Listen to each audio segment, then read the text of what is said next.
Many people who suffer a serious medical event might want to rest up and take it easy. Not Mark Ford. 7 years after suffering a stroke, the former Canterbury hockey rep has entered one of the world's most gruelling events. Mark Ford loves to run since he was a kid. From school cross countries to 10k races, numerous coast to coasts, and then onto ultra marathons. As a type A person that's always trying to find more out of myself in the business world or in physical world. As Fulton Hogan's chief financial officer, Mark Ford was a man who set targets, aimed high in all aspects of life. This is Mark at the finish line, Old Ghost Road, 2018. And this is Mark this month, treading the tussocks on Christchurch's Port Hills.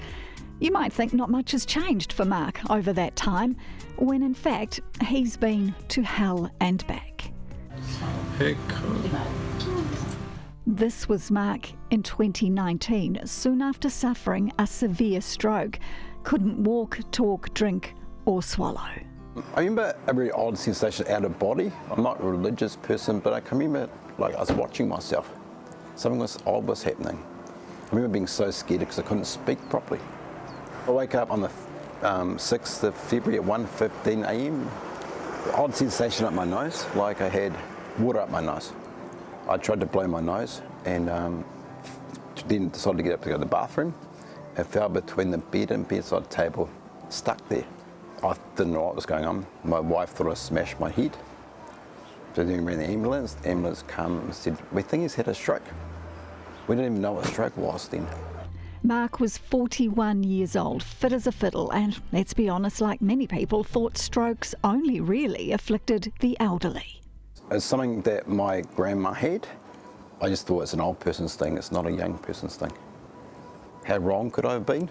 A stroke is a sudden loss of brain function. So if you see any sign, think and act fast. A stroke occurs when blood flow to the brain is interrupted, most commonly by a blood clot, and strokes are affecting more and more younger people. Mark's stroke wasn't caused by high blood pressure, but a hole in his heart, there from birth, and no one knew. The first drink of water I had came straight out the side of my mouth, left-hand side, so I couldn't even drink water. I couldn't swallow solid food. They had to mash it up for me. The first time they checked my sensation in my leg, they put pins in my leg and I couldn't feel it. He tired quickly. His emotions were all over the show and he had to relearn the most basic of tasks. The hardest training program I ever had is in the first 2 or 3 weeks of build. They used to put me to bed at lunchtime because I couldn't speak anymore. That's how fatigued I was. Stroke survivors will know that overwhelming exhaustion. I couldn't remember how to say the word clearly, like CL. I googled it one day and that's how you do it with your tongue, and learned how to say it clearly. It's like there's been a Control-Alt-Delete in that area. Mark chipped away, hitting the milestones he'd hit decades before. Like learning to tie my shoelaces again is incredible.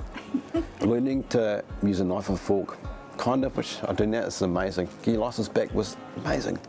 Imagine having all these things at 42 again for the first time. Learning to put your jersey on the right way, woo, that's so exciting. Even putting one foot after another. When I first ran, my arms used to move together like a train. I had to teach my arms to alternate first. Which makes Mark's next mission all the more remarkable. In August this year, Mark is taking on the mountain, competing in the world's toughest ultramarathon event, the UTMB Ultra Trail Mont Blanc. Years of rehab, rewiring, from not being able to tie his shoelaces to flogging his feet for hours and hours over 170 kilometres and 10,000 metres of elevation. He's already spoken with defending champion and fellow Kiwi Ruth Croft.